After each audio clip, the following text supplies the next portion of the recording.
Okay, good morning everyone. Welcome to Monday, week, wow, is it week 11? Is that what it is? Just nearly the end of the term, that's what I know. Wow. Goes fast, eh? Feels like I just started. I know. It's really, yeah, it really just feels too short all the time, you know? Time flies. It does. I guess that's good though, right? But we're getting older faster. How are you getting older faster?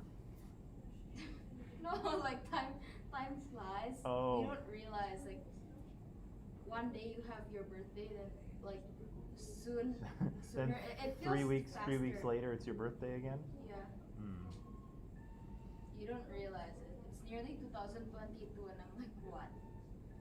Crazy, eh? Mm-hmm. Okay. All right. So I'm going to say hi to some people. So good morning, Kayla. Good morning, Jesse. Good morning, Alicia. Let's jump in here, okay? So, gosh, when are we thinking back to? Thursday here? Thinking back to Thursday, we were talking about Indian residential schools, right? So again, these are something that a lot of people are talking about in Canadian society today. It's something that we absolutely should be talking about.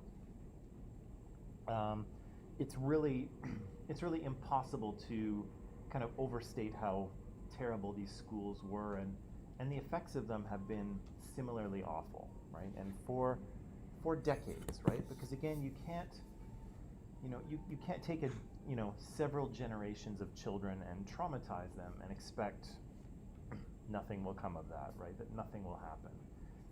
Those those children grew up into adults. They still had that trauma and emotional pain. Some of them dealt with it reasonably well. Some of them struggled. They turned to drugs. They turned to alcohol. Sometimes they committed suicide, and this kind of cycle of pain just continues, right? And again, it continues right up to today. And again, it doesn't apply to every Indigenous person, right? Not every Indigenous person went to residential school. Not every Indigenous person was probably traumatized at residential school, but a huge, huge number were, right? Thousands of these kids died, right? Many more thousands were subjected to abuse. And again, the effects of that don't just go away in a generation, right? They persist for a long time. And to some degree, that's kind of what we're seeing now. Is some Indigenous communities are struggling with things like drug and alcohol abuse and suicides because of decades of mistreatment and racism and discrimination, right? And again, you don't just get over that stuff, right? You don't just shrug it off. We said here on Thursday that some people have suggested that this what happened to Indigenous people here in Canada should be viewed as at least a cultural genocide, but maybe even as a full-on genocide, right? And we talked about that on the idea of genocide on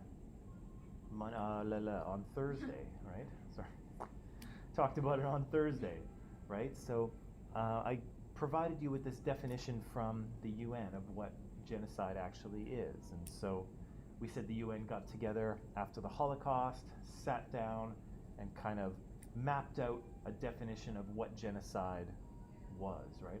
As a war crime, right? And here you can see that it's basically attempting to, in whole or in part, bring about the destruction of a particular group of people, right? And so could have to do with race, could have to do with ethnicity, could have to do with nationality, um, could have to do with language, any of these things, any instance where you target a particular group of people and attempt to end them somehow constitutes genocide, right? So yes, you make systematically kill everybody like we saw in the Holocaust or in Rwanda, but that's not exclusively what a genocide is, right?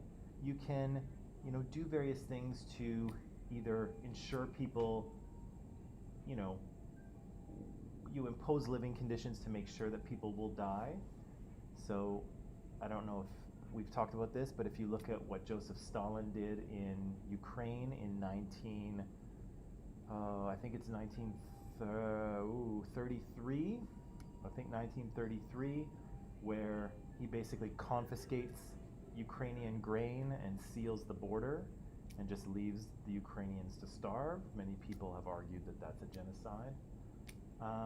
Preventing births, right, or transferring children out of a group. Also genocide, because you're attempting to end that cultural transmission, right? You're trying to end that group. And so we read that article on Thursday, the ongoing legacy of Canadian genocide, and we said that Pamela Palmater was making that argument, right? She was saying that what happened in Canada needs to be considered a genocide, right? And it should be considered one because we have a definition, right? We have a clear definition of what genocide was, and in fact, I just showed it to you right there. And Pamela says that Canada has done all of those things, right? Over the past couple hundred years, Canada has engaged in all of those practices targeting Indigenous people, right? And she says it doesn't matter what your intent was, right? It doesn't matter if you intended to destroy them, although we saw some quotes, particularly from Duncan Campbell Scott, the Minister of Indian Affairs, where he basically said that that's what he was trying to do, right? He was looking for a final solution to the Indian problem. Ugh, right? That is an ugly phrase, right? Especially when, again, 20 or 30 years after that, Adolf Hitler would use that final solution phrase to describe their plans for Jewish people in Europe, right? So it's a pretty ugly phrase, but it's pretty clear that, the Canadian government wanted these people to go away, right? So Pamela says your intent doesn't matter, although it seems like the Canadian government wanted to get rid of these people. Your success doesn't matter, right? So it's not as if it's not genocide unless you actually succeed. That's not how it works either, right?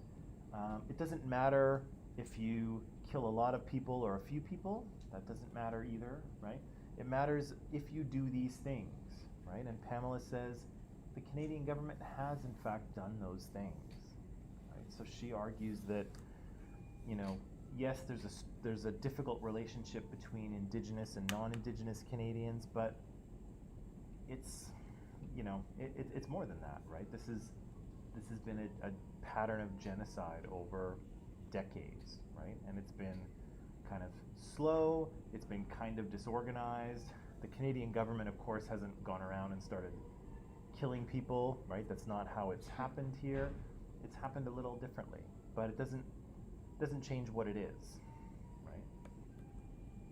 And so I asked you the question why people might want to reject this argument, right? And so I think you did tell me that people might not agree with what genocide was, right? They might have a picture in their head of mass killings of thousands or even millions of people over a short period of time. And if you think that about genocide, then this doesn't really fit, does it? But again, Pamela says you're wrong, right?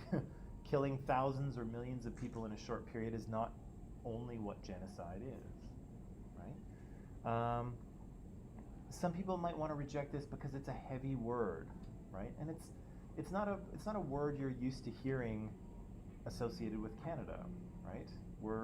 That's not our branding, right? That's not what our advertising, that's not how we sell ourselves to the world. And it's not how we sell ourselves to ourselves, right? We like to tell the world that we're really open and multicultural and friendly and super polite, and we say please and thank you and sorry for everything.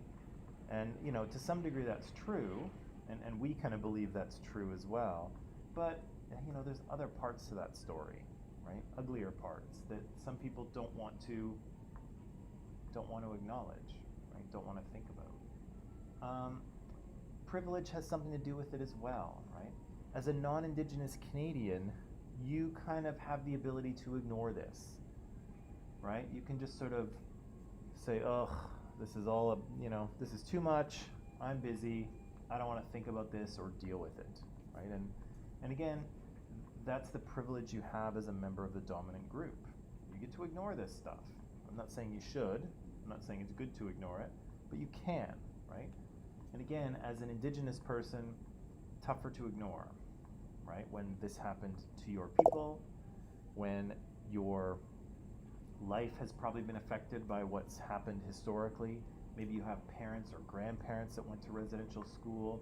Maybe you have family members who are still struggling because of what's happened. It's harder to ignore when it touches your life directly like that.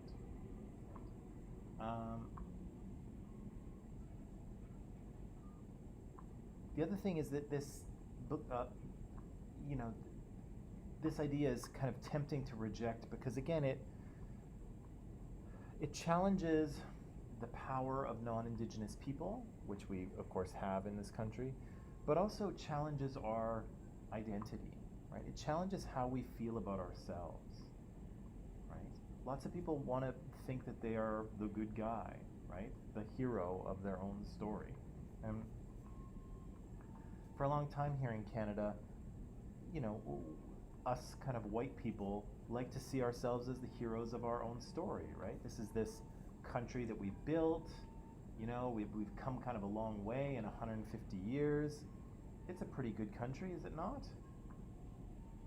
I think so. I think it's, I don't think I'd want to live anywhere else, really. Maybe in fantasy world I'd be like live in a villa in Italy or something, but in reality, I don't want to live anywhere else. I think this is a great country, and it is, right? In a lot of ways, it really is a great country. But there's a negative side to that, right? This great country has been built on the backs of other people, right? Other people have been pushed aside in order to make this. And again, I think we've made something good here, right? But that doesn't justify how we got here in the first place, right? You don't get to, do a bunch of bad things to accomplish a good thing, and then the good thing justifies all the bad stuff, right? That's not how it works, right? And so here, yeah, I think we've built a reasonably good country, but we've done it in an ugly way, right? And people have been irrevocably hurt by what's happened here, right? So again, but many people don't really want to deal with that, or can't, right? Or can't admit to the fact that, they have benefited from what's happened to Indigenous people. And that's one of the things that's really difficult to talk about here in Canada today, is that people like me are better off because of what happened to them, right? And again, I'm not saying that I don't feel good about that. I don't agree with it. I'm not proud of it, but it's an inescapable fact, right? I am better off because they are worse off, right? And that's something that is difficult to say, but it's something that a lot of people have trouble coming to terms with, right? Kind of, do you know what I'm saying? That's a hard thing to admit, right? And some people will work very hard not to admit it, right? There's people out there. There's a woman, actually, I was just reading. I think she was, I should have paid more attention to the story, but I think she was slated, she's a filmmaker, and she was slated to speak at UBC before her talk was canceled. But she made a documentary about how all of the mass graves that were found outside of the residential school in Kamloops. She made a documentary about how that was all a hoax. Never happened. There's no graves. Nobody knows what really happened there. It's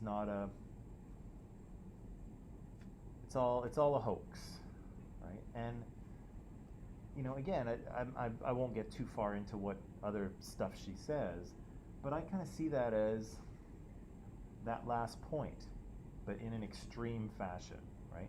She cannot admit that her country did something bad, right? She cannot admit that she is in a better place because these people have suffered, right? And she's not able to admit that to herself. And so as a response, she's gone well out of her way to prove, or to try to prove, that this is all wrong, right? Everybody's got it wrong. It's a hoax, or it's a, conspiracy, or if it's a fantasy. And, like, she's gone well out of her way trying to delude herself, right? But sometimes the truth is ugly, right? And yeah, and that's difficult, right? It's just difficult to talk about, and it's difficult to acknowledge, right? It's difficult to acknowledge. So we said that here, if we don't believe this argument, then again, nothing really changes, right? Indigenous people continue to suffer. They continue to be upset and angry because we're not willing to make amends for the past, right? And again, if you're going to apologize to someone, you have to admit what you did wrong, right? Apologies aren't, you can't just say, okay, Unati, I don't know what I did wrong. Clearly you're mad, but I'm just sorry for whatever it was. Great, can we move on? That's the worst apology ever, right? You have to recognize what you did wrong, and you have to admit it, and you have to actually be sorry for it, right? And if you can't admit what you did wrong, it's a crappy apology, right? And so similarly, here in Canada, the first step towards fixing this relationship is to actually admit what has happened, right? To say, yes, this happened, it happened to you, and it's wrong, right? It is the deepest kind of wrong. None of us can really go back and change what happened, right? It's happened in the past. There's nothing we can do about it, but we can acknowledge it, right? We can say that this horrible thing did happen, and only then can we move forward, right? And so what's her name? I wish I would have paid more attention to the article. What's her name who made the documentary about how the residential school graves are all a hoax? Not helping, right? She's not really helping this process. In fact, she's hurting it, right? We need to acknowledge that, right? And when we do, then you can kind of move forward, right? Then you can move forward trying to apologize and make amends and fix the relationship, right? But without that step, without acknowledging it, there's nothing you can do, right? Unadi's not going to accept my apology if I don't even know what I did wrong. Nor should she, right? Because it's a crappy apology. And clearly I'm not sorry, and clearly I'm not even willing to think about what I did wrong, right? And so, yeah, she should tell me to go suck a lemon, right? Or whatever. Sorry, I'm keeping it clean for you guys. You know what I mean? Oh. Yeah. Take a hike, go suck a lemon, go take a long walk off a short pier, whatever. Why a lemon? I don't know, it's just an old saying. Yeah, and it's a clean one, right? It's not there's no swears or anything, so I'm just keeping it PG-13 for you guys. Yeah, and so what does Pamela suggest? Well, she suggests that we need to move forward, of course, but Indigenous people need to take the lead, right? And again, that's often the case with minoritized groups. They often have to make the effort to mend the relationship. And that's not really right either, okay? That's not really, that's a lot of extra work for minoritized groups after something has happened like this. But often it is the case that the minoritized group has to do the work, right? When women were fighting for the right to vote, men didn't suddenly wake up one day and say, we need to give women the right to vote. Let's do this, guys. And they got to work and they, wrote things and had talks and got everyone on side. No, they didn't do that at all, right? It was women who had to do the work, right? Every time there's a terrorist attack where Muslims are implicated, right? Who has to stand up? Well, the Muslim community has to stand up and say, look, those people don't represent us. You know, there are millions of Muslims in the world. You know, we're not all terrorists. This is a small group of people who are doing something else in the name of Islam, but they have nothing to do with our religion. That's, you know, we're a bunch of nice people, right? And again, Muslims shouldn't have to do that, but often they do, right? So the minoritized group is often the one who has to do the extra work. And Pamela here is saying the same thing, right? We have to do the work. We have to figure out what we want to see happen and then start pushing, right? We can't wait for the government to do it for us. They're not going to, right? The same thing is with women's right to vote.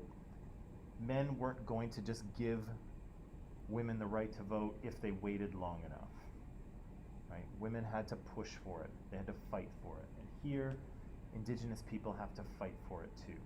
Not that they should have to, that tends to be what happens, right? But the good news is we are kind of seeing some things. I think we're seeing some things change, right? We're seeing court rulings in favor of Indigenous people. We're seeing a Truth and Reconciliation Day, which we had on in late September. You know, Justin Trudeau got, you know, his hand slapped. You remember did you read in the news? Canada's first day of truth and reconciliation, when we kind of reflect on what's happened to Indigenous people, he flew to Tofino and took a walk on the beach. Tofino is kind of a resort area on Vancouver Island. It's really nice, apparently. I've never been. I hope to go maybe this year or next year. Next year, hopefully. But he did that instead of going to Kamloops and visiting with the Indigenous people the residential school where those child burials were found. Instead of going to visit with them, he kind of went and took a holiday. And so that didn't look very good, and so a lot of people were like, what are you doing, Justin? Like, this is kind of not a great time to take a holiday. And so the next week he went there, and you know, he was scolded, right? He was, and legitimately so, right? He was scolded because, you know, talk is cheap, right? It's easy to say a bunch of words. It's easy to, you know, give everybody the day off in the name of truth and reconciliation, but you have to actually do something, right? Again, even if I apologize to Unadi for whatever I did, and even if I admit what it is I did, I have to do better, right? I have to do better. Just because I said sorry doesn't mean I'm now off the hook and I can do whatever I want, right? I have to make sure that I make it up to her somehow, right? And similarly, Canadians and Justin Trudeau has to do that as well. So yeah, so she's saying here that they have to move forward, okay? And we'll talk about that shortly because I have some stuff to show you on how things are moving forward, okay? But first, I just wanted to show you a few things from our Museum of Anthropology trip, okay? So I asked you, I think, 3 questions here. One talking about something that talks about the relationship between Indigenous and non-Indigenous Canadians. So find something that does that. Choose one object that stands out to you and take a picture of it. And the final one is this. And this last one here, that first sentence is a principle of learning from First Nations culture, right? So every culture enculturates or socializes the next generation, right? We all teach the next generation how to do things.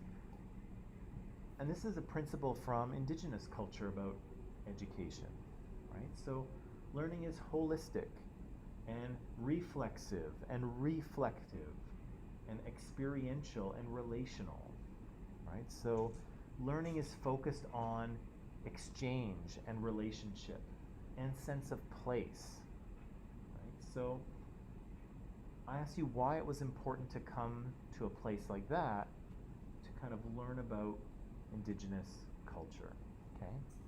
Now, I won't go through the second one, but I'll go through number 1 and 3 here. So, the relationship between Indigenous and non-Indigenous Canadians, things that connect one to the other, one group to the other. And so, I did get a photo like this. I'm not entirely sure how this connects to non-Indigenous people. It's a very interesting collection of masks, and again, they would have been used in like a ritual ceremonial dance. But maybe what we could say about this is that, you know, that they are in a very kind of unnatural state, right? These masks are not meant to sit on a wall, right? They're not really meant to be in a museum. They're meant to be performed, right? And most people, I don't know if you were able to read enough while we were at the museum, but many of these masks are viewed as having supernatural power, right? So they're not just a mask, they're not just a costume, but somehow they are connected to the god or the spirit that the mask represents, right? So they have to be treated with the same kind of reverence as any kind of holy or sacred object, okay? So again, this is a very kind of unnatural state for them, right? To be sitting out and to be just kind of there on display. That's kind of something that non-Indigenous people would do, right? We would put them in a museum. But in terms of Indigenous culture, that's not really how you would find them. You may have seen in one part of that gallery with the masks, there was one that was wrapped up. Did you see that one? Wrapped up? Yeah. It was, you know where there was that big kind of like Thunderbird mask. It was huge. It was like 6 feet long. And then there was one that was wrapped up. And so, if you didn't see it, the wrapped up one was describing the idea that, or trying to sort of show people. Did you see it? The one we could go or circle it around it. No, not quite. There was one mask that was still wrapped in canvas, so you couldn't see it. Oh, no, I don't think. Okay. And the idea there was that, you know, some of these things aren't really meant to be seen, right? They're not meant to be seen by everyone, and they're not meant to be seen in this context, right? They're only meant to be seen during ritual, during ceremony, right? When they're animated by a performer, right? They're not really meant to be left out like this just to look at, right? So they're kind of in a very unnatural state.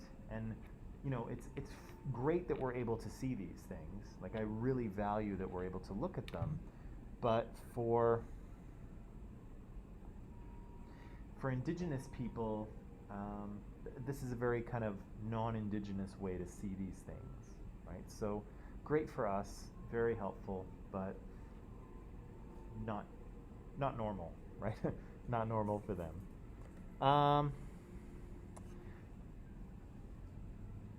This picture was sent to me as well about the connection between Indigenous and non-Indigenous people. And Dunya, was that you? Yeah? What did you say about that? How did you connect this to the connection between Indigenous and non-Indigenous people?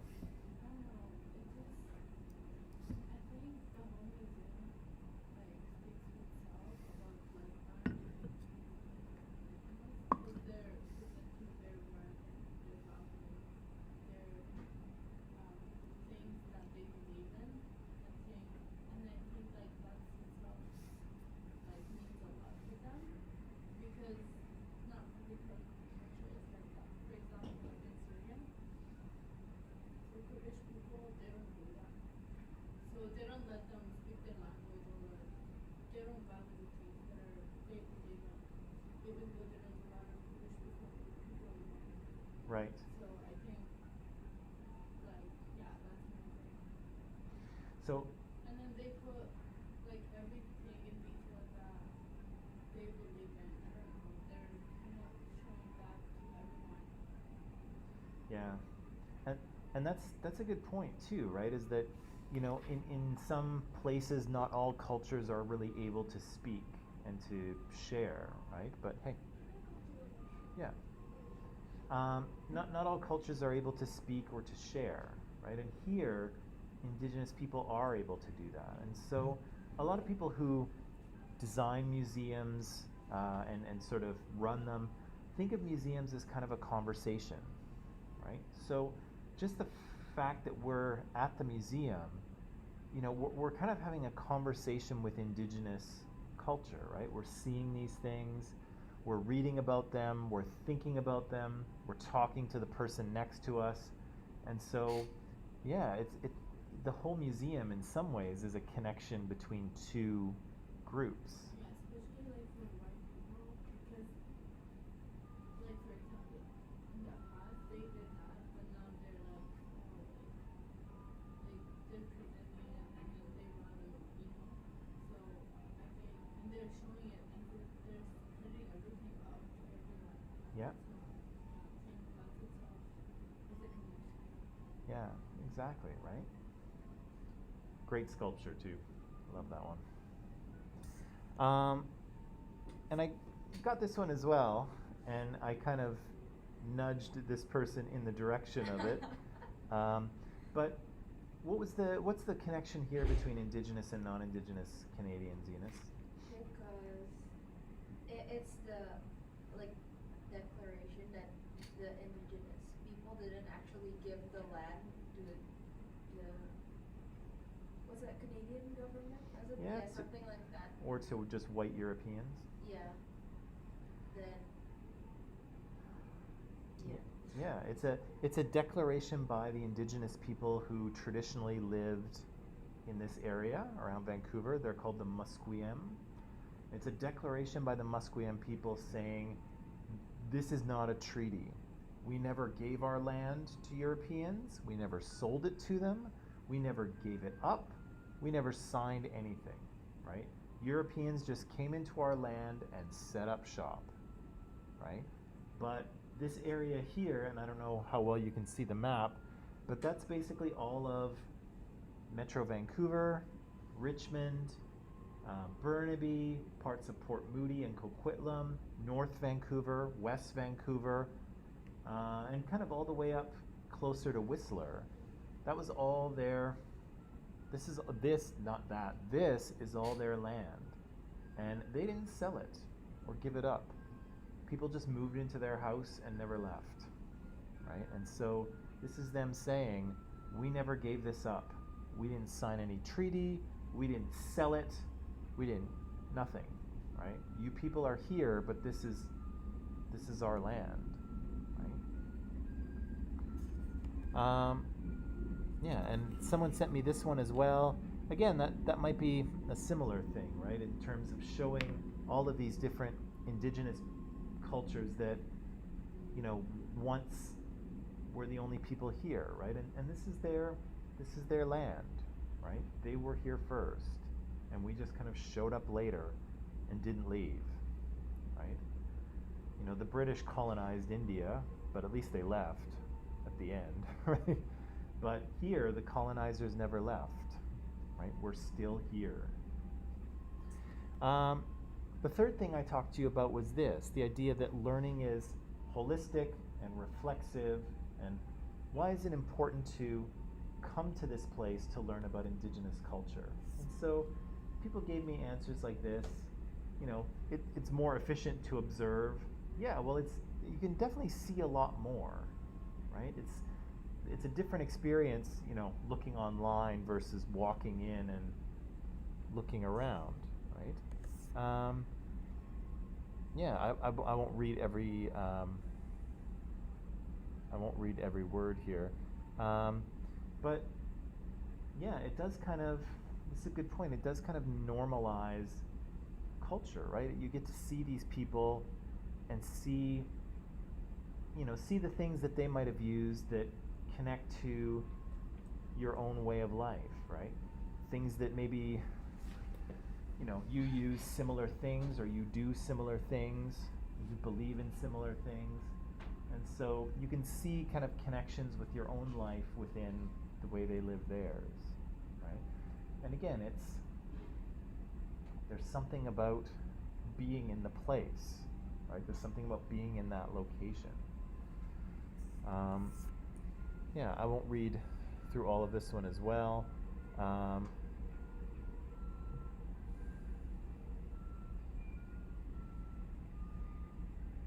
But yeah, it's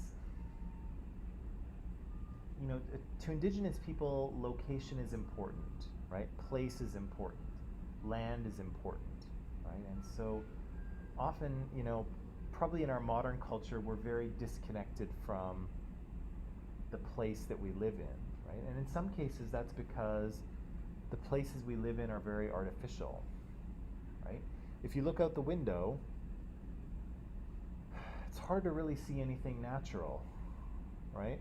There's some trees, I think, the sky, of course, but this is not a natural environment, right? This is a very man-made one. And actually, it's a rail yard, so it's not the best of views, right? But it's easy to become disconnected from an environment that is very disconnected from nature, right? And Indigenous people, of course, would have been very connected to the natural world. And I think the museum is kind of a reconnection to that idea, right? And do I have one more? Yeah. And, to me, this is the last thing I'll say, and then we'll take a break. To me, museums have always been that for me. And again, when we were leaving, Eunice was talking to me, and she's like, I'm not really much of a museum person, which is fine, right? Yeah, it was nice learning about all of that. And it's okay, right? Like people are interested and get excited by different things, right? And that's fine. It's no problem. There's tons of things out there that I have no interest in, right? And that's okay. But for me, museums have always been like that, right? They're like stepping into a different world, right? In a similar way, for those of you who are religious, like when you step into a church or a mosque or some sort of religious building, the energy feels different, right? It feels like you're stepping into somewhere else, right? You're not just in a building, you're in God's house, kind of thing, right? And that's different. And so for me, museums have always felt that way.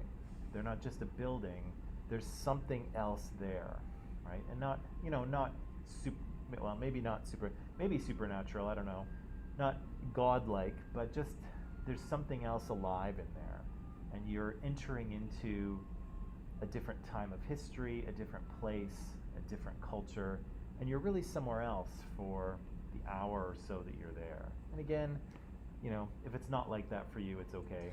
It's but for me it is, and it always has been since I was little. It always felt like really going somewhere different, right? It wasn't just a building, it was going somewhere else, right? Okay, so let me see where we are. Right. Let's take a little break. When we come back, we'll talk just a little more about the legacy of Indigenous people, and then we'll talk about what's going on for Indigenous people kind of today, right? Because one of the things I want to drive home is that there's an important history to be learned and acknowledged here. Not only what Indigenous cultures were like and how they lived, but also, of course, what happened to them, right, as Canada became a country. But the other important thing is that, these people don't belong in a museum, right? They are real people, right, who still survive and still live among us, right? And so it's important that we not see them as, cultures that belong in museums or people of the past. They are people of the present, just like you and me, right? So I'll show you a couple of other things, and then I have some film for you to see that talks about, maybe some of the things that are going on for Indigenous people today, and we'll kind of, meet a few of them and see, see what's going on. Okay? So, let's take a break, and we'll do that when we come back, okay? Coolio.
Okay, people, and we are back. So, let's talk about, we've talked about the past, let's talk about the present and the future, okay? So, again, we've had kind of a, well, dysfunctional relationship I might be underselling it a little bit, right? If you're, genocide is hardly a dysfunctional relationship, it's worse than that. But, score! Yeah,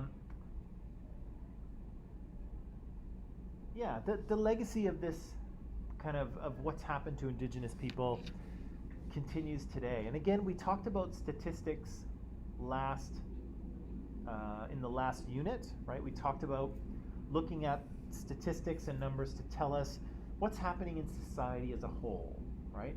People's individual stories don't often tell us what's going on society-wide here. But again, if you look at, for instance, the rate of, I gotta update my stats here, these are kind of old, but sometimes stats take a while to compile, so Yeah.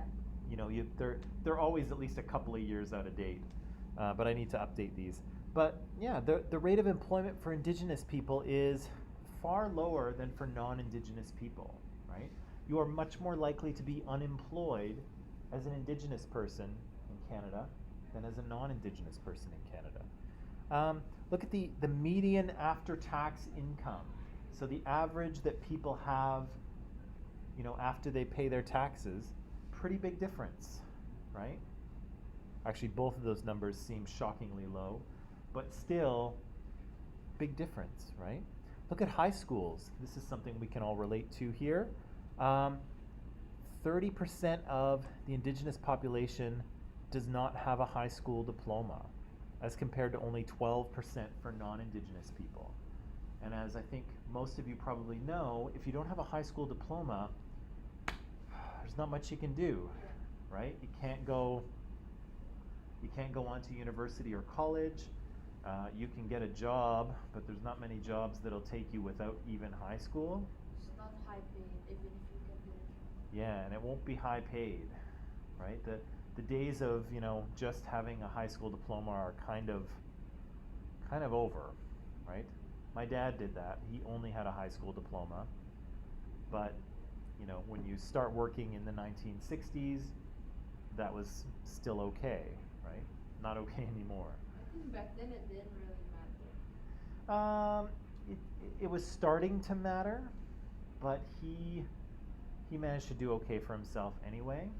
But My grandparents, they didn't graduate like university. I don't think they even graduated high school.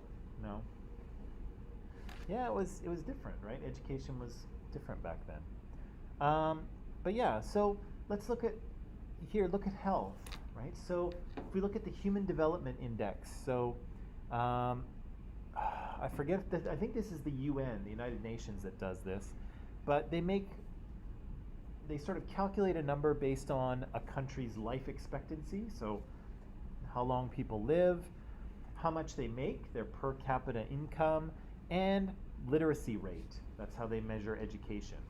And so they come up with sort of a statistical formula, they plug all the numbers in, and they get a value. And they can rank order countries based on this. So it's just a very rough measure of how a country's doing in terms of health and education and economics, right? And so as you can see here, again, this is a couple of years ago, but the US and Canada are 7th and 8th in the world, which is not bad. But look at Indigenous people in both the US and in Canada. It's like they're living in a different country, right? They're living an entirely different human development index than the rest of us, right? They're living in a country within a country, and the country they live in is not that great, and the country we live in is better, right? And you can see it. You can see the numbers right there, right? They are not having the same experience of Canadian life as we are. They're not seeing the same health and education and financial outcomes as the rest of us, right? They're doing far, far worse, even though they're living in the same country right alongside all of us, but in another way, they're living in a totally different country. If you look at the poverty rate, oh, that doesn't say anything about Indigenous people, so never mind. Look at the incarceration rate. So this is the percent of the population in prison, okay? So the average for Canada is 54 per 100,000. Remember, we said often we do the common denominator thing. We divide it by 100,000 so we can compare countries of different sizes, right? So here, every 54 out of 100,000 people are in prison here in Canada. But look at how it works out for Indigenous people in terms of overrepresentation and underrepresentation. Indigenous men may only make up 3% of the population in Canada, but they make up 26% of the population in prison. Right? That's 1 in 4.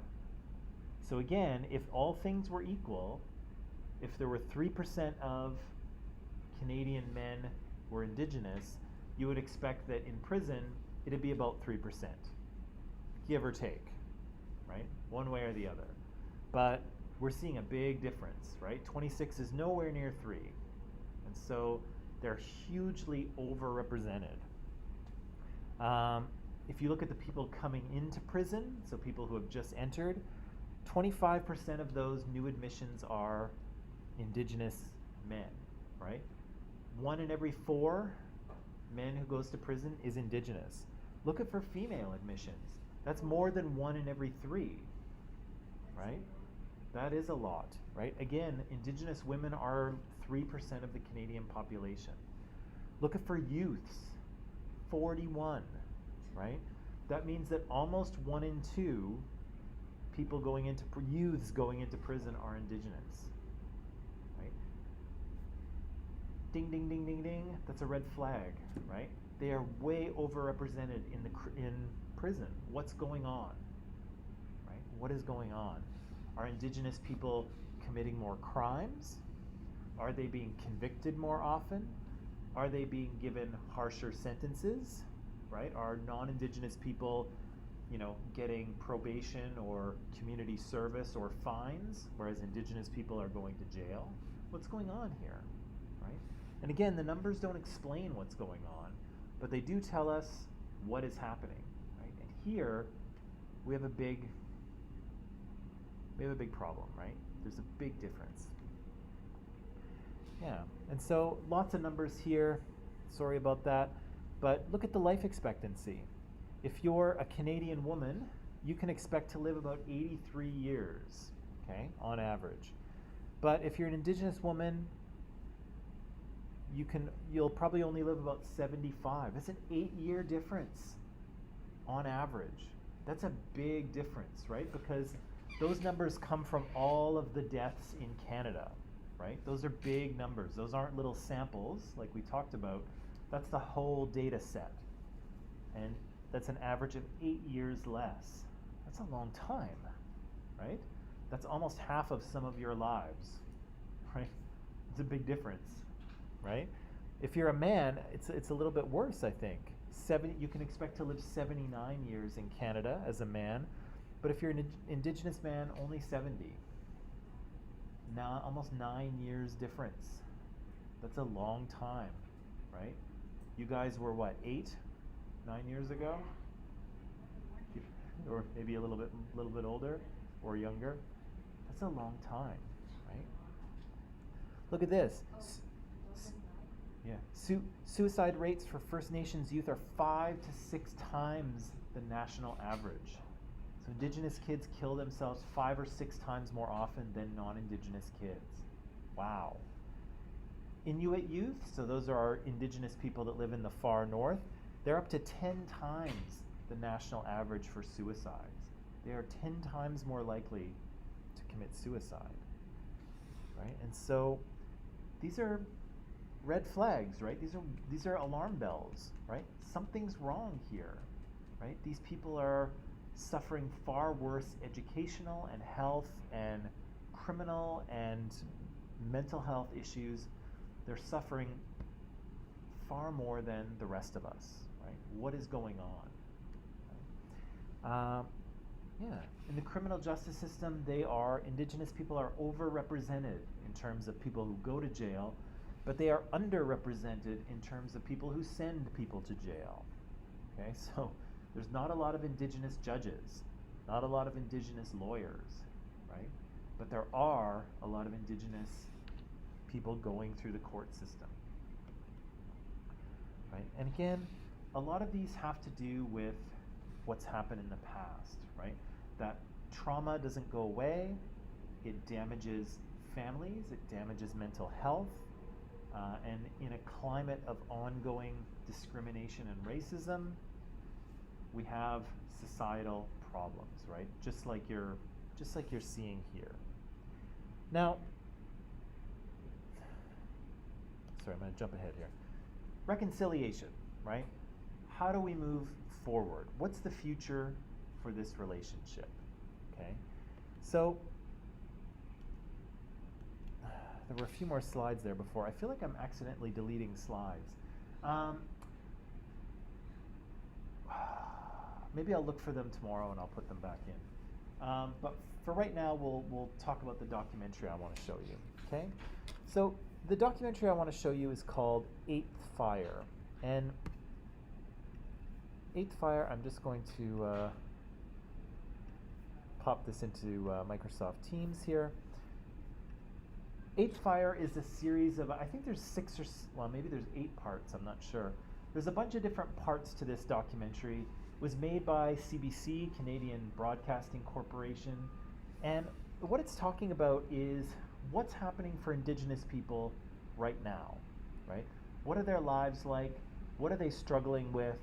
How do they think about Canada and about their culture and what they're going through? Because again, we don't want to leave these people in the museum, right? We went to the museum, right? We saw all of those things, right? We looked at their past, which is very rich and incredible and worth studying and very, interesting. But that's not really all that they are, right? These are living people. This is a living culture. And so we need to kind of experience these people as they are, not as they were, right? Because that's hundreds and thousands of years ago. So we'll watch this documentary here. It's hosted by this guy. Wab Kinew is kind of an interesting guy. He's an Indigenous person and has had kind of a long and kind of weird career path. Started out as a musician, as a rapper for a while. He was a video host on CBC and on a couple of other places. He hosts this documentary. Then he entered politics, and he's currently leader of the NDP, the New Democratic Party in Manitoba. So he's kind of done a lot of things. Yeah, he's done a lot of things so far. Who knows? He might even be Premier of Manitoba one day. It's possible. But here he's just hosting this this documentary. So here are the questions I want you to pay attention to. Okay. First, what stereotypes exist surrounding First Nations people? Okay. And are some of these microaggressions? That might be a little trickier, but and again, what stereotypes exist surrounding First Nations people? Why are a disproportionate number of First Nations kids not finishing school? Right? So amongst people who drop out of high school, why are Indigenous people or Indigenous kids overrepresented there? What is Canada founded on? Okay. So this author, Lee Miracle, who actually just died this week, she died on, I think, Thursday or Friday of last week. But you'll see her here in this. You'll see her here in this documentary. She'll say that Canada was founded on something. Okay. We'll meet artist Kent Monkman. Okay. We'll meet artist Kent Monkman, and he'll talk about how his art opposes colonization. Okay? His art is just wild.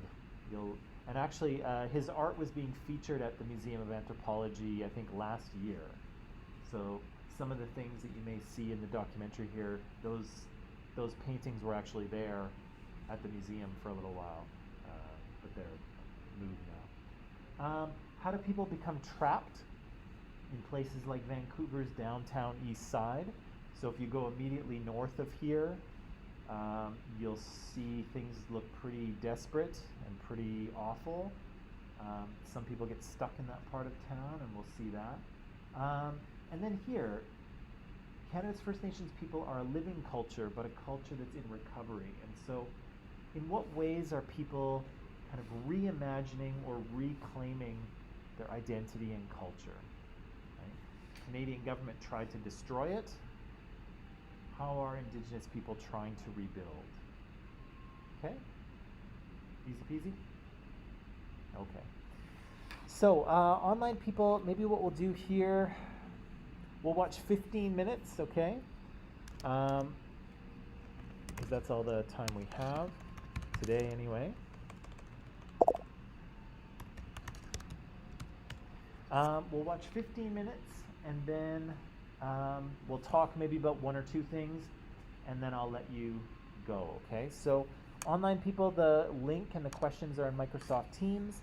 So watch 15 minutes, and I will see you after that, okay?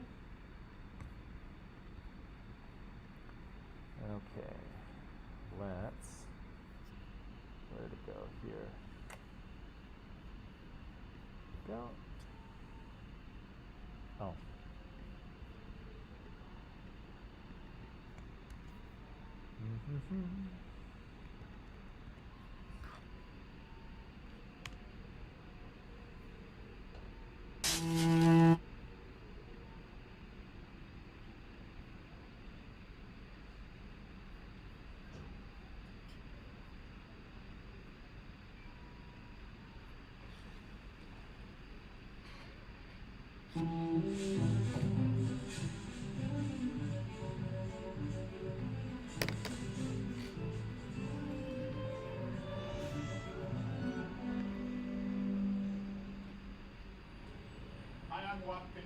I'm Anishinaabe from the Ojibways of the Negation First Nation in Ontario. Welcome to 8-5. It's been about 500 years since your people first met my people. Things look a little bit different. Let's face it though, our relationship still needs a lot of work. Some people call it reconciliation, some people call it the 8th fire, a First Nations prophecy that says that now is the time for all people to come together and build a new relationship. If not, things could get a little awkward. After all, Aboriginal peoples are Canada's fastest growing population, and more than half of us now live in the cities. So come meet the neighbors. And I promise, honest Injun, no guilt trips. Maybe even a few surprises.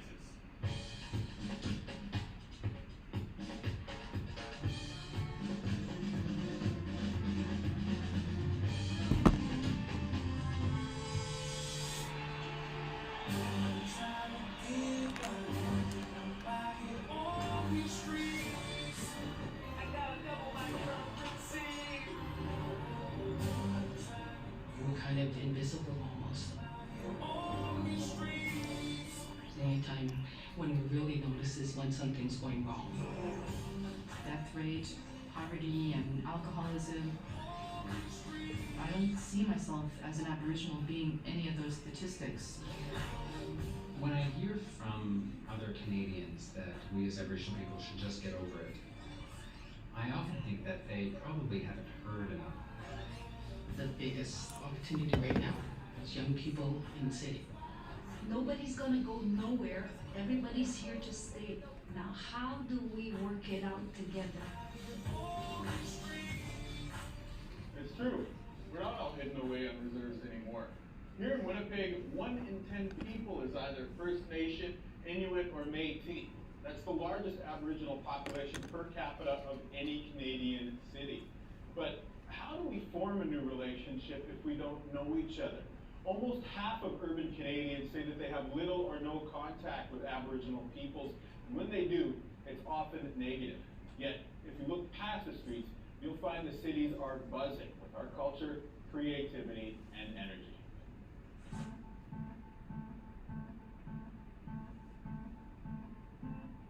What stereotypes do you have as a Canadian about Indigenous people? I really, really ask you to examine those stereotypes that you carry.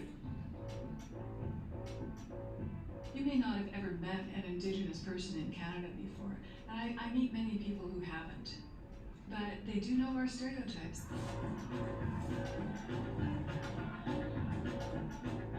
The biggest stereotypes? You meet people and say, well, you're not native, are you? You're still native in Canada? Non-educated, alcoholics, drug addicts, lazy. Very negative, very put down. Taxes, that's a big one. I'm sorry, I pay a lot of taxes. Wow! And that's just for starters. But we all know that those are just comic book caricatures.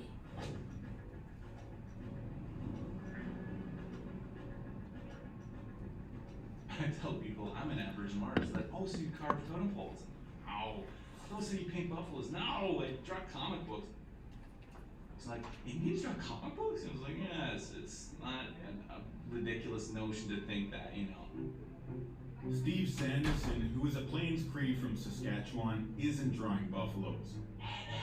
But he has drawn for a popular animated series in the States and worked on computer games. His early influences were big. Growing up was the Incredible Hulk. I was just fascinated with the Hulk. I mean, there was a million photos of me growing up wearing my Incredible Hulk swim trunks or my Incredible Hulk t-shirt, you know, like I was just fascinated by the Incredible Hulk. Okay, you can see his superhero influences, but these days he's drawn to telling stories that affect Aboriginal kids in Canada, like suicide, adoption, diabetes, and the different ways stereotypes work.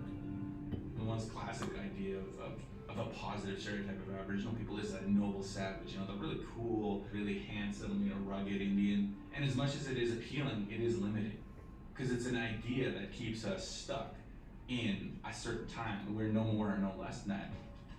And it's from 200 years ago. Meanwhile, I work on a computer. I'm doing comic books 100% digital, you know what I'm saying? Like, I'm not using Flint here, you know? In the modern metropolis of Toronto, a managing partner in a law firm finds it's not that she's a woman, but that she is Maliseed that surprises people.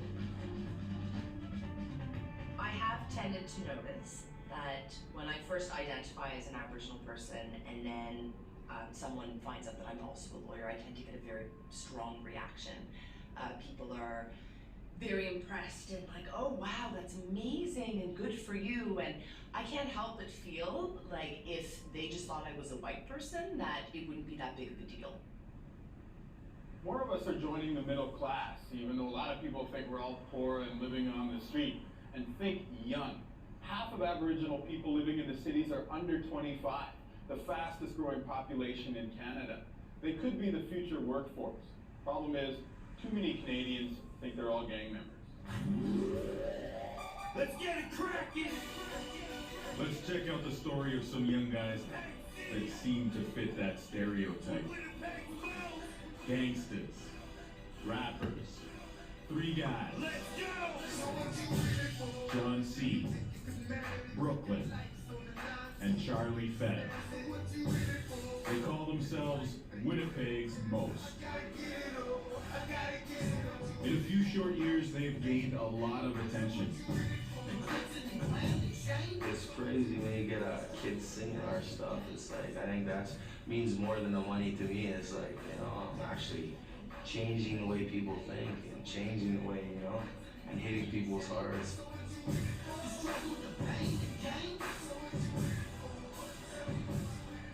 It was John C. and Feta who first met and started making music together. Brooklyn joined them a year later and recorded an album that took off. Now they're winning awards. Had a spread in Maclean's magazine. They even opened their own store. We got the gear, we're gonna get into our own jeans, all sorts of stuff. And are swarmed by fans. we were stopped at Calgary, we got on the next plane, and two middle-aged white men, like in their, like, I would say early 50s, like look at me and John C. says, "Are you the most?" It's like, "My kids love you." It's like, "I need a picture right now." Pull us aside, take a picture of me and Billy were like, "This is crazy." Between these guys, race isn't a factor. Grade 6, I started playing guitar, I started getting into hip hop. Charlie Fetta isn't even Aboriginal. Yeah, Fetta's like pink.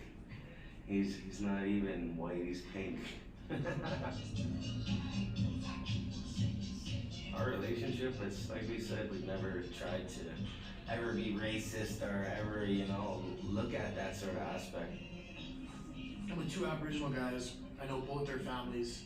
Their families treat me the same way, so it's like I'm really colorblind when it comes to things like that. You see it, but I don't.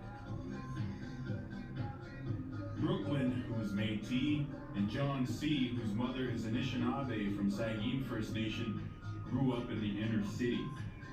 Like 1 out of 3 Aboriginal kids, they didn't finish high school. The north end of Winnipeg is basically the lower end of Winnipeg. There's a lot of space for underachievers, so to speak. Some in the community say it's more than just underachievement. They say it's not that Aboriginal kids are dropping out of school, rather that they are being pushed out because they don't feel included. If our kids continue to be taunted on the playing fields and pushed out of schools and experience racism and all kinds of other things, they're not going to think that they deserve better, and they're not going to trust that they can go to a certain program or go to a certain place and make positive changes in their lives because of what other people are still imposing upon them. Let's just say you're a normal person. Race isn't a factor, sex isn't a factor, looks aren't even a factor. And you've just grown up in a negative environment. Everybody tells you you're stupid. Everyone tells you you're nothing. Everyone looks at you, even if they don't even say anything, they just give you that look. I don't think you can behave to your full potential. Aboriginal kids are 5 times more likely than non-Aboriginal kids to be in trouble with the law. And let's come clean on Winnipeg's most. They wrestle with demons of a recent past. Feta and Brooklyn spent time in prison. I was a horrible guy back then. I just had no emotion, no nothing. I was a monster. It's estimated Aboriginal gangs could double in membership in the next 10 years. So why do a higher percentage of our kids join gangs? Well, it's partly because of racism and the effects of colonization. And Aboriginal kids are twice as likely as non-Aboriginal kids to live below the poverty line. I grew up where it was hard. Every turn was never easy for me. I went out and I did certain things to get myself nice clothes, you know what I mean? I clothed myself. There's a lot of influences out there, and when I was young, the influences out there was crime. It wasn't music, it wasn't this, it was crime. You've seen your mom get beat up your whole life and seen your dad sell drugs and all that, and you're probably gonna do the same thing. Like if I didn't find music when I did, I'd be those 2 options, dead or in jail for life.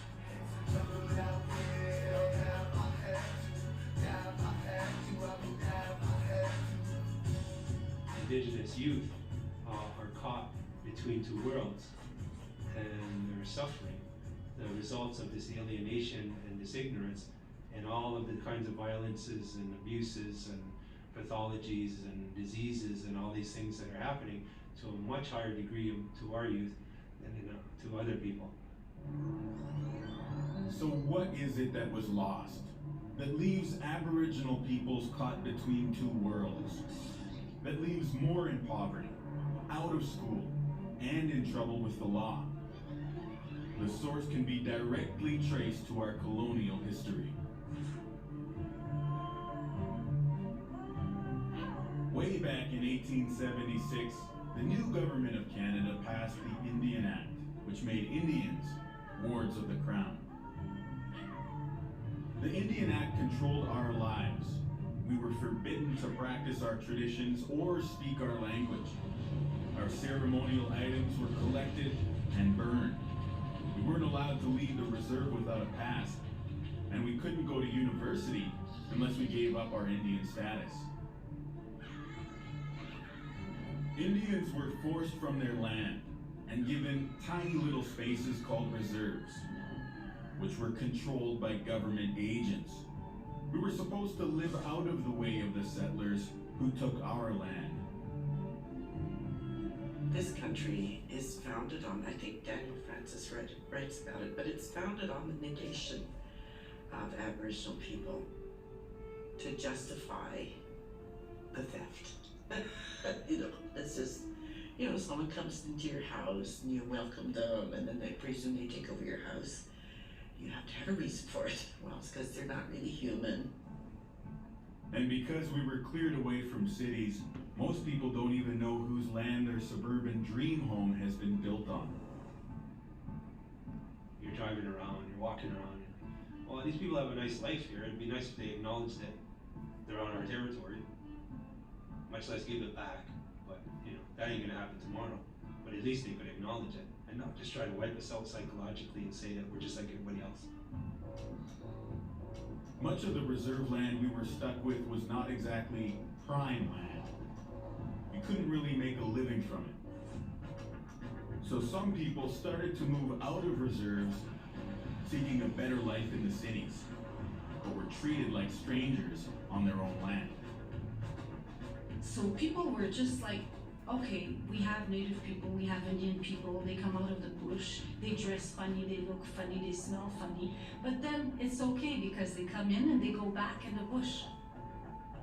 But more and more in the 70s, native people started to come in the city, in town, but settle in town.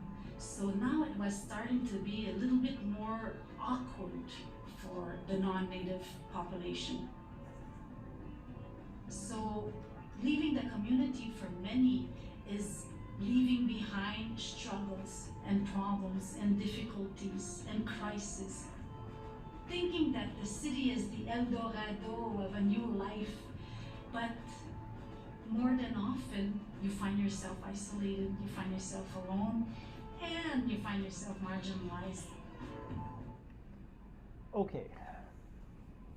Well, none of that is good. Okay. Let's see here. Let's see here. Oh, okay.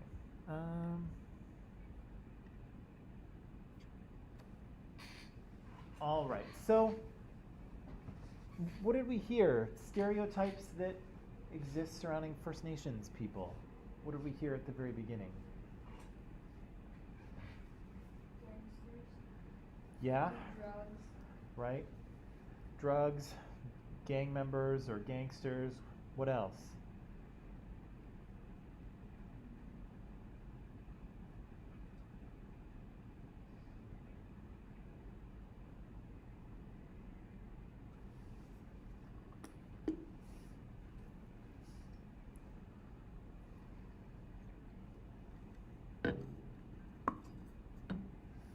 What else did we hear?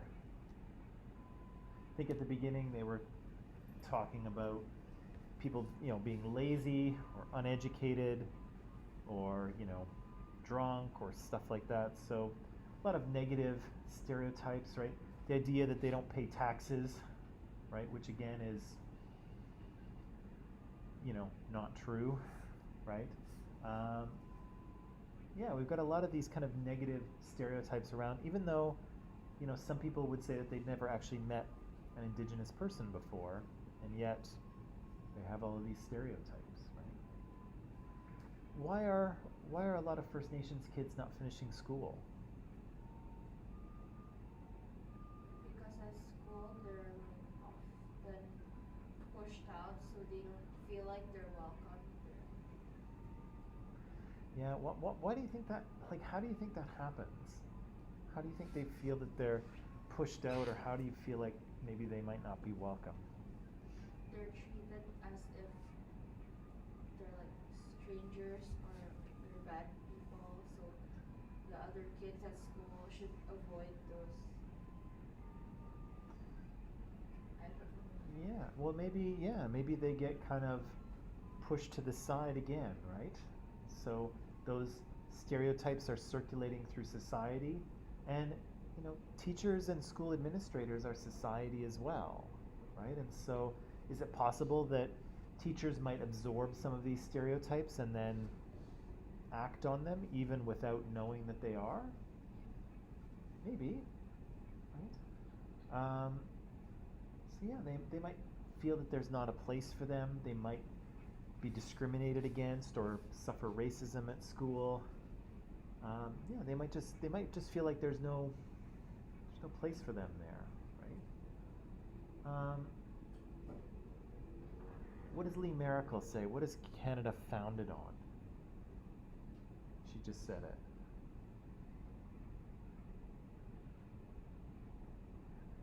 She said Canada is founded on.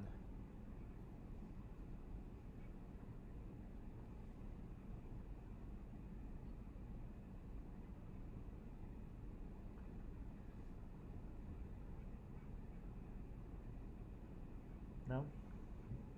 I sort of forgot. Sort of forgot. She says that Canada is founded on negation, right? A negation of Aboriginal people. Right? What does it mean to negate something?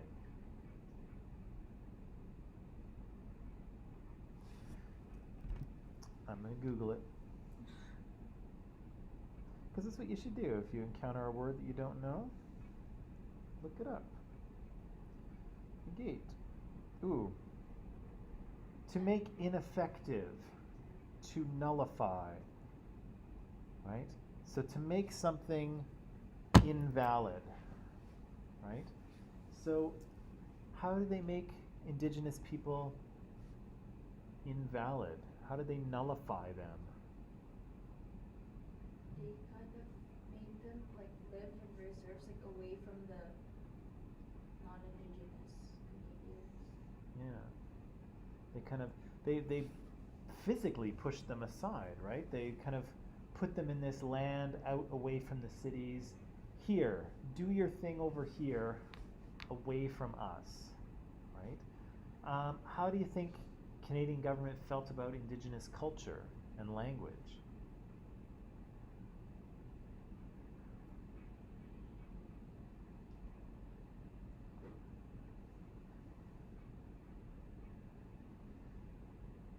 Is it the one where they're not allowed to like talk about it in public?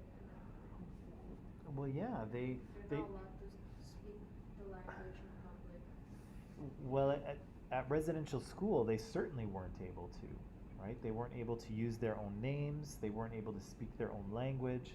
They weren't able to do anything cultural, dances or stories or anything. Indigenous people weren't allowed to appear in their traditional clothing in public without a permit, right? Lots of their rituals and ceremonies were banned. And so the government not only pushed these people aside, but went about trying to invalidate their culture, right? To try to make it so they weren't allowed to do it anymore, right? And they needed a pass to get out of the reserve, and if they wanted to go to university, they won't have the Indigenous like, status anymore. Yeah, right? So all of those attempts were attempts to kind of assimilate people, right? To destroy their culture and language and make them like everybody else. She also said that, I think, I don't know, but she said that make fun of it, because they thought that it's funny, their violence against women. Sorry, Dunya, I can't hear you. I'm losing you there. So they thought that it's funny, kind of, because, I don't know, so that maybe what they made them feel insecure to do it, like more often. Yeah, well, She mentioned that. the cartoonist, right? No. Oh, Some of them, like, she mentioned that the language or like either dance, it's funny. it's funny? Yeah. Well, yeah, I think, Europeans definitely looked down on indigenous culture. So that's why Yeah, could be, right? And the cartoonist said such a thing as well, right? If you get messages from people saying you're no good or you're stupid or your people are backwards, I mean, it's hard not to believe those things, right? It's hard not to internalize them and have them affect you, right? And so, yeah, these people have had decades of Europeans looking at their culture and saying, ridiculous.